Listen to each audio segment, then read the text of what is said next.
Izinkan saya membacakan daftar riwayat hidup singkat Profesor Insinyur Abdul Wahid, Magister Teknik, Doctor of Philosophy. Pangkat golongan, Pembina Utama 4A, tempat tanggal lahir Tegal 1 Juli 1967. Pendidikan formal 2016, S3 di Teknik Kimia, Universitas Teknologi Malaysia, Johor. 2001, S2 di Teknik Kimia Universitas Indonesia. 1994, S1 di Teknik Gas dan Petrokimia Universitas Indonesia. Riwayat pekerjaan 2022 sampai sekarang, Kepala Laboratorium Rekayasa Sistem Proses, Departemen Teknik FTUI. Penghargaan diantaranya tahun 2023, dosen dengan pengisian nilai tercepat di SIAK NJ, semester genap tahun 2002-2003. 2021, anggota komisi yang teraktif dalam kontribusi manajemen mutu SPMI. Karya ilmiah terkini 2023 berjudul Model Predictive Control with Exogenous Autoregressive Model to Improve Performance in the CO2 Removal, Sinergi Indonesia, volume 27, edisi 2.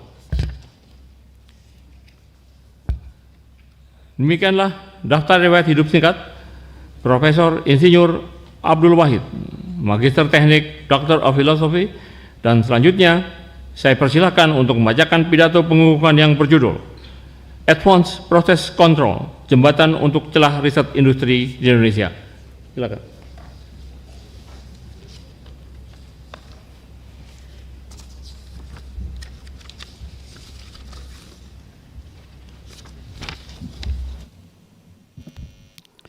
Bismillahirrahmanirrahim. Yang kami hormati Menteri Pendidikan, Kebudayaan, Riset dan Teknologi Republik Indonesia, Ketua dan Sekretaris Majelis Wali Amanat Universitas Indonesia, Rektor dan para Wakil Rektor Universitas Indonesia, Ketua, Sekretaris dan para anggota Dewan Guru Besar Universitas Indonesia, Ketua, Sekretaris dan para anggota Senat Akademik Universitas Indonesia, para dekan, direktur sekolah serta wakil dekan dan wakil direktur sekolah di Universitas Indonesia, dekan dan wakil dekan Fakultas Teknik Universitas Indonesia, Ketua Dewan Guru Besar Fakultas Teknik Universitas Indonesia beserta anggota, para pimpinan, staf pengajar, mahasiswa dan karyawan di Fakultas Teknik Universitas Indonesia, para guru besar tamu, para undangan, keluarga, kerabat, serta hadirin yang kami muliakan. Assalamualaikum warahmatullahi wabarakatuh. Alhamdulillahirabbil alamin. Segala puji bagi Allah, Tuhan sekalian alam. Kita bersyukur kepada Allah atas segala nikmat yang diberikan kepada kita semua sehingga kita dapat hadir pada peristiwa yang mudah-mudahan membawa berkah bagi kita semua. Perkenankan saya mengaturkan terima kasih yang setinggi-tingginya kepada pemerintah Republik Indonesia yang dalam hal ini diwakili oleh Bapak Menteri Pendidikan, Kebudayaan, Riset dan Teknologi Republik Indonesia yang telah memberikan kepercayaan kepada saya untuk memangku jabatan Guru Besar Bidang Ilmu Teknik Kendali Proses Fakultas Teknik Universitas Indonesia. Perkenankan saya menyampaikan pidato ilmiah pengukuhan Guru Besar Bidang Ilmu Teknik Kendali Proses pada Fakultas Teknik Universitas Indonesia terkait sumbangan pemikiran tentang Advanced Process Control, jembatan untuk celah riset industri di Indonesia. Para guru besar dan hadirin yang saya hormati, sistem kendali sesungguhnya tidak asing dalam kehidupan kita semua. Kita akan temui di jalan raya ada lampu merah. Itu adalah menggunakan sistem kendali loop terbuka, karena hanya menggunakan satu komponen dari 3 komponen utama pengendali, yakni hanya controller saja berupa timer, yakni durasi, nyalanya merah, hijau, kuning. Dan juga di rumah tangga ada mesin cuci dan sebagainya.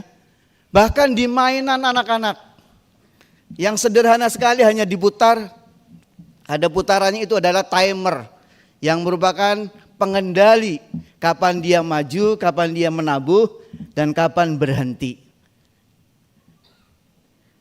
Dalam kehidupan modern, sulit untuk menunjukkan perangkat atau sistem yang direkayasa yang tidak memiliki jejak kendali.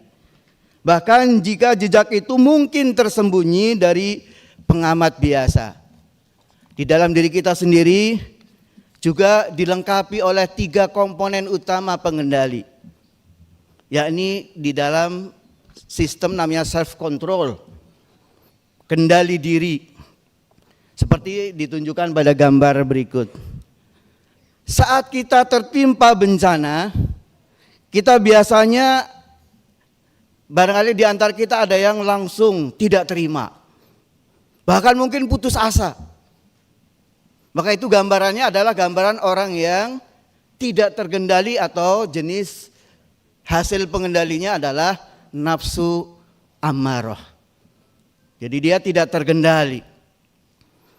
Kenapa demikian? Barangkali ada kewajaran karena dimanapun ada peristiwa bencana, di sanalah tempat yang terpanas. Itu kata Chatterjee, ahli peneliti luar angkasa. Atau barangkali di antara kita ada yang bencana itu kita pikirin terus bulet gitu ya. Itu seperti orang yang terus menerus terkena efek dari bencana tersebut. Nggak selesai-selesai, atau nafsu lawamah. Tapi juga ada di antara kita mungkin, dan itu seharusnya yang kita alami, yakni orang itu mengalami bencana justru tenang. Tenang, dia memiliki namanya nafsu mutmainnah. Begitulah semua manusia mengalami seperti itu, dan itu semua tergantung dari pengendali. Tergantung dari hati, dari otak kita. Jika kita memiliki otak yang dikarenakan kepada kita, kita belajar dari pengalaman, dari musibah, dari berbagai macam yang kita alami, maka selanjutnya otak kita, hati kita menjadi orang yang namanya wisdom. Dan disitulah kita memiliki namanya advanced control.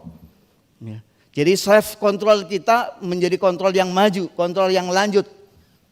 Sehingga ketika apapun bencana yang kita alami akan kita selalu tenang. Itu kalau kita benar-benar orang menjadi orang yang wisdom. Tetapi kebanyakan dari kita, selanjutnya, dan langsung selanjutnya, kebanyakan dari kita adalah orang yang tidak atau sangat sulit menggunakan namanya self control. Tapi kita barangkali akan nurut, akan stabil kalau external control. Mungkin selanjutnya. Atau kontrolnya dari luar, bukan dari diri kita. Mungkin ada aparat yang berdiri di situ baru kita nurut. Itu berarti pengendalinya orang lain. Atau masyarakat. Meskipun demikian, pengendali eksternal atau social control ini juga sangat penting. Karena kita dapati bahwa sekarang ini justru social control inilah yang mengendor. Masyarakat mulai permisif terhadap berbagai macam norma, penyimpangan norma dan etika. Ya begitulah yang terjadi.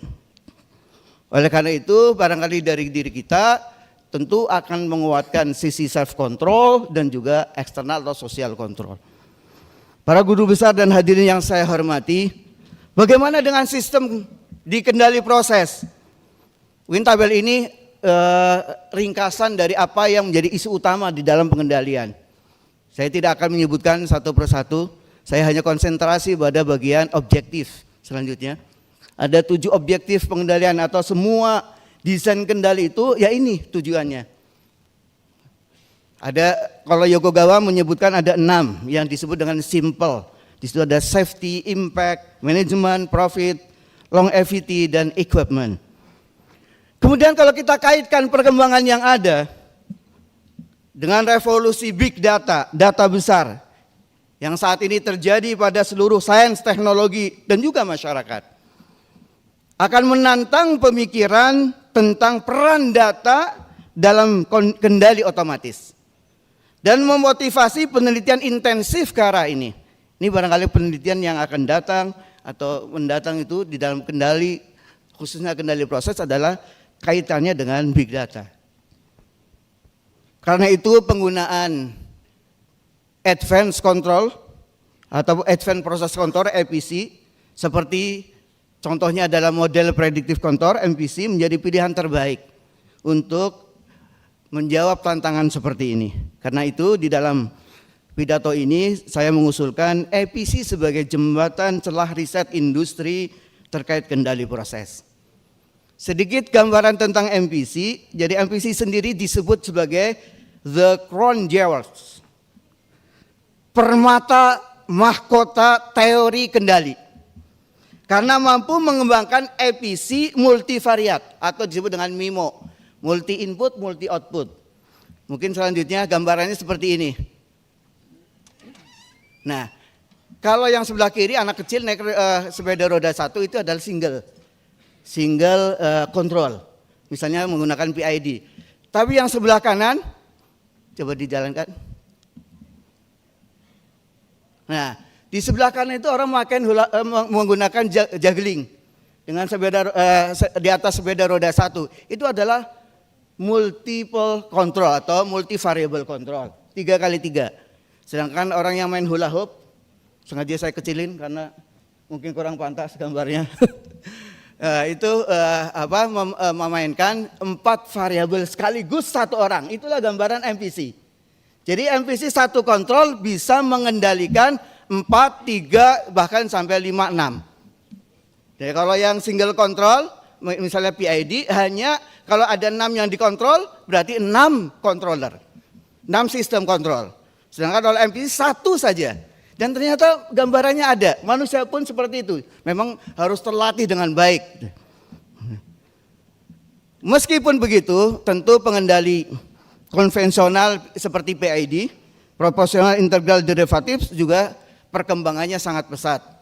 Bahkan di dalam dunia tuning, control tuning di PID, ternyata di tahun 2009 saja sudah ada metode tuning sebanyak 1731.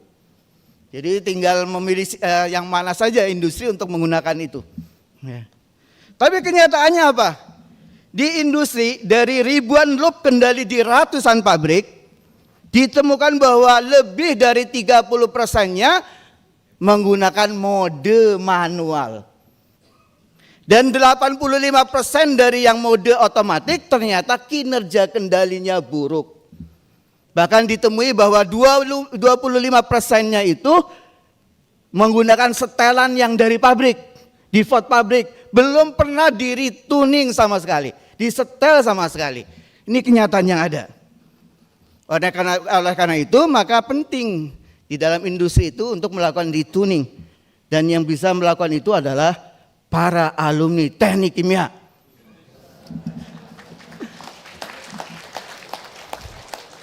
Oleh karena itu saya mengusulkan, jadi di industri proses yang sekarang ini kontrol itu dipegang oleh, mohon maaf, teknik elektro, teknik instrumentasi, teknik fisika gitu ya.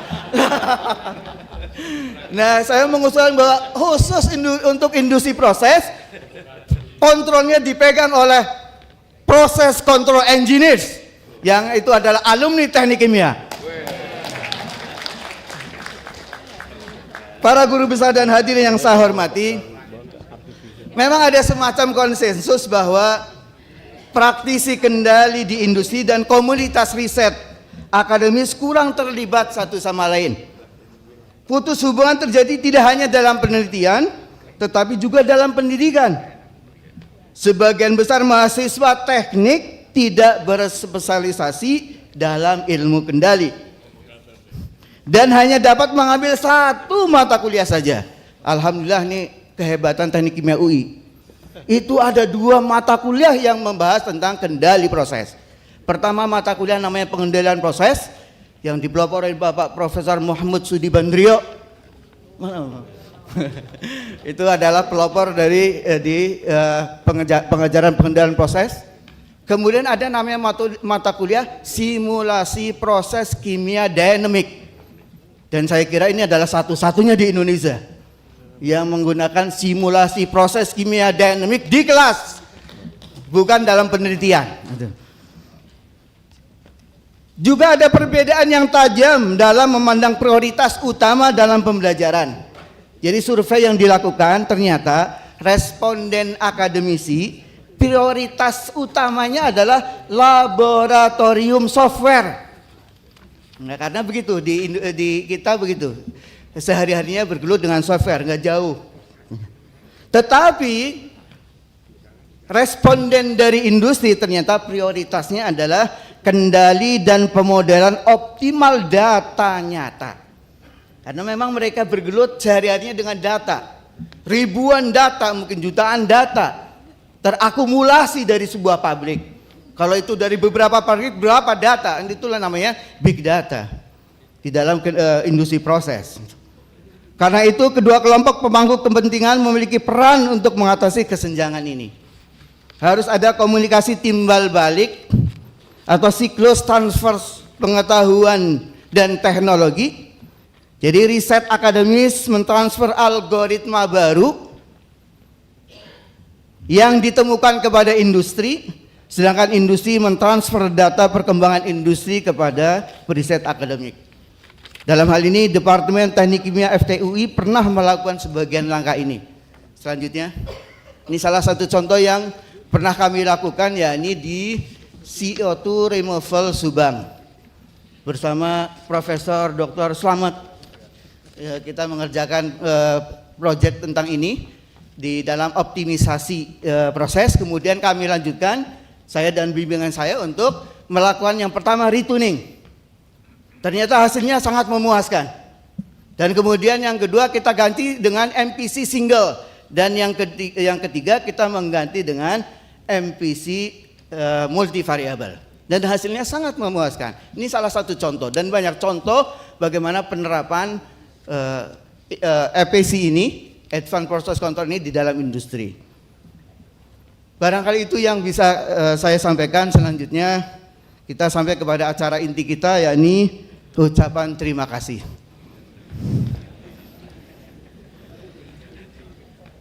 Para guru besar dan hadirin yang saya hormati, yang pertama terima kasih saya sampaikan tentu kepada Allah Subhanahu wa taala atas segala nikmat dan karunia yang tidak dapat dihitung kepada saya dan keluarga. Yang kedua, sebagaimana arahan Al-Quran bahwa washkurli waliwalidaik, anishkurli waliwalidaik, bersyukurlah kepadaku, kepada Allah, kemudian kepada orang tua. Maka pada kesempatan yang kedua ini saya akan mengucapkan terima kasih kepada kedua orang tua saya, Abah Surhim almarhum dan Emak Sawi almarhumah, atas segala bimbingan dan kasih sayangnya kepada saya selama keduanya masih hidup. Rabbirhamhuma kama rabbayani shaghira. Wahai Tuhanku, kasihanilah mereka keduanya sebagaimana mereka berdua telah mendidik aku waktu kecil. Terima kasih juga kepada kedua mertua saya. Alhamdulillah yang sekarang hadir adalah Bapak Sarino Budi Suwartono, Bapak ada di belakang. Kemudian almarhumah Ibu Sutijah yang telah menerima saya dengan tangan terbuka. Ini perlu jadi catatan, tangan terbuka, karena saya waktu itu masih mahasiswa. Saya semester 10, istri saya semester 8. Jadi dua mahasiswa sama-sama bertemu dan jadi. Jadinya seperti apa nanti ada fotonya kayaknya. Saya sampaikan ucapan terima kasih kepada pemerintah Republik Indonesia, khususnya Menteri Pendidikan, Kebudayaan, Riset dan Teknologi Republik Indonesia, Bapak Nadiem Anwar Makarim, BE MBA, beserta jajaran birokrasinya yang telah menetapkan dan mengangkat saya sebagai guru besar di Fakultas Teknik Universitas Indonesia. Ucapan terima kasih yang sebesar-besarnya kami haturkan juga kepada Rektor Universitas Indonesia, Bapak Ari Kuncoro, SEME, PhD, para Wakil Rektor, Sekretaris Universitas Indonesia, para Direktur, serta Majelis Wali Amanat Universitas Indonesia yang telah mengusulkan saya sebagai guru besar di lingkungan Universitas Indonesia. Kepada Dewan Guru Besar Universitas Indonesia yang dipimpin oleh Profesor Harkristuti Harkrisnowo, SHMA, PhD, beserta seluruh anggota Dewan Guru Besar, Ketua Tim PAK UI Profesor Heru Suhartanto, dan anggota PAK UI yang telah menyetujui pengusulan guru besar saya sampaikan terima kasih. Terima kasih kepada Ketua Senat Akademik UI Profesor Nahrawi Jalal MSc, MPhil, PhD, dan seluruh anggota Senat Akademik Universitas Indonesia serta atas bantuan serta dukungannya sehingga saya dikukuhkan menjadi guru besar. Saya mengucapkan terima kasih kepada semua pihak di Direktorat SDM Universitas Indonesia, juga tim SDM FTUI beserta jajarannya yang telah membantu pengusulan dan pengukuhan guru besar saya. Kepada Dewan Guru Besar FTUI yang dipimpin oleh Profesor Insinyur Yulianto Sulistyo Nugroho dan anggota Dewan Guru Besar FTUI, saya mengucapkan terima kasih setinggi-tingginya karena telah mendukung pengusulan saya menjadi guru besar. Ucapan terima kasih saya sampaikan kepada Ketua Senat Akademik Fakultas Teknik Universitas Indonesia, Profesor Kemas Ridwan Kurniawan, beserta seluruh anggota Senat Akademik FTUI atas dukungan dan bantuannya. Terima kasih saya sampaikan kepada Dekan Fakultas Teknik Universitas Indonesia, Profesor Dr. Heri Hermansyah, STMN IPU, yang telah membantu proses pengajuan guru besar saya. Terima kasih saya juga sampaikan kepada Ketua Departemen Teknik Kimia FTUI, Dr. Bambang Heru Susanto, yang selalu semangat mendukung pengajuan guru besar saya. Saya mengaturkan terima kasih yang tak terhingga kepada Profesor Dr. Insinyur Heru Setiawan MN dari ITS, Profesor Dr. Insinyur Widodo Wahyu Purwanto, dan Profesor Dr. Insinyur Mahmud Sudibandrio dari Teknik Kimia atas kesediaan dan keluangan waktu sebagai reviewer serta memberikan penilaian hasil-hasil riset saya. Ucapan terima kasih sebelumnya mungkin kepada para pendiri, Teknik Gas dan Petrokimia. Kemudian terima kasih juga kepada semua dosen berikutnya yang saya tidak bisa sebut namanya karena sangat banyak.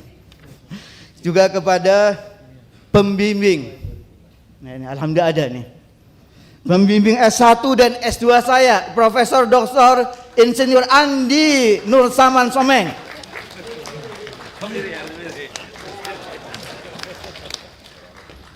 dan juga pembimbing S3 saya di UTM, Profesor Dr. Arsyad Ahmad, yang telah membuka jalan saya untuk menekuni simulasi dan kendali proses. Terima kasih juga untuk seluruh tenaga kependidikan, luar biasa mereka kerjanya. Dosen udah pulang, mereka belum. Masya Allah, luar biasa. Untuk bimbingan saya, mungkin yang hadir di sini mahasiswa S1, S2, saya alhamdulillah kerjasamanya luar biasa. Juga sebelum saya akhiri pidato ini dari lubuk hati yang paling dalam, saya mengucapkan terima kasih kepada keluarga inti saya. Yang pertama, istri saya yang tercinta, Purnawirati Dwi Siwi. Sulit mengucapkannya, tapi bagi saya mudah. Masya Allah, kita sama-sama mahasiswi bertemu dan kemudian setahun kemudian diwisuda. Saya 2 tahun kemudian baru diwisuda. Anak sudah 1 dan mau 2. Jadi anak dan yang di kandungan itu adalah mahasiswi Teknik Kimia Universitas Indonesia, almarhumah. Kemudian putra putri saya Muhammad Diaul Haq, lagi SSI Sofiah Takiyah ST almarhumah Isyah Raudiyah, sarjana psikologi psikolog juga, yang akan wisuda nanti bulan September. Kemudian Chef Adilah, Masya Allah, ini yang paling pintar memasak. Kemudian kepada Izzah Dinila SKL, ini juga mau wisuda nanti bulan September, sarjana kesehatan lingkungan. Kemudian Khonsa Sodikoh, yang mahasiswa sastra Jepang UI. Kemudian juga kepada besan-besan saya punya besan berarti karena saya sudah menikahkan anak 3, ya biasanya ada 6 berarti. Almarhum 1 ya. Terutama yang hadir saat ini Ibu Gema Jihatari Haimi yang hadir, alhamdulillah. Kemudian menantu saya Fathin Nadira di luar ya. Fathin Nadira, Satria Aditama Sukma, kayaknya terkenal semua kayaknya. Kemudian Azam Mu'tasim Billah. Kemudian cucu saya Zaim Kayis Al-Azmi, kayaknya keluar.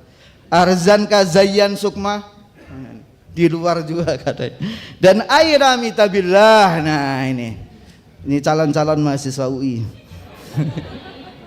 Calon-calon profesor juga.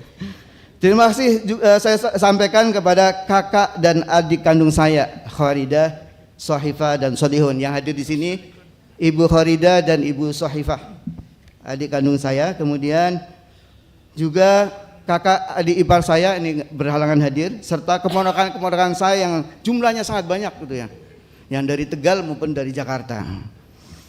Juga kepada para guru dan alumni Madrasah Ibtidaiyah Ihsaniyah Tegal, SMP Ihsaniyah Tegal, dan SMA Negeri 1 Tegal.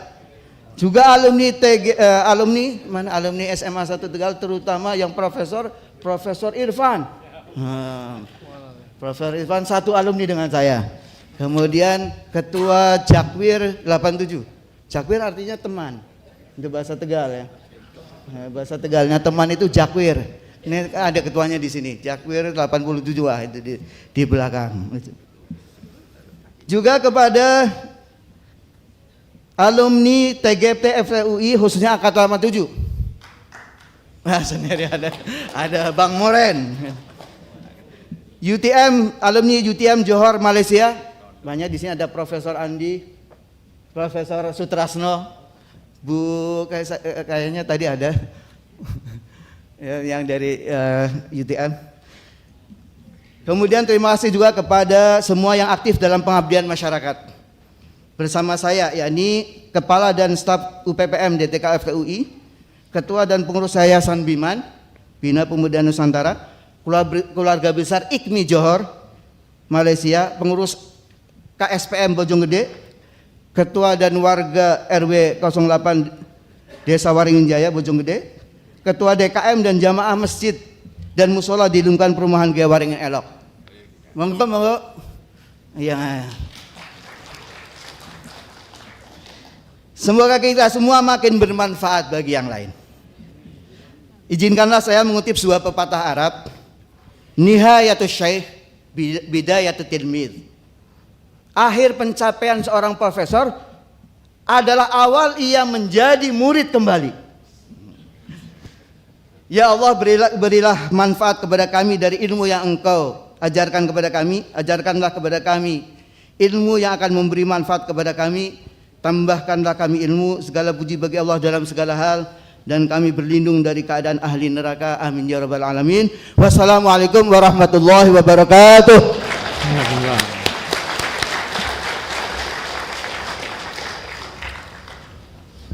Profesor Insinyur Abdul Wahid, Magister Teknik, Doctor of Philosophy, saya ucapkan terima kasih atas pidato yang telah saudara sampaikan, dan saya ucapkan selamat bahwa saudara telah dikukuhkan sebagai guru besar tetap Fakultas Teknik Universitas Indonesia.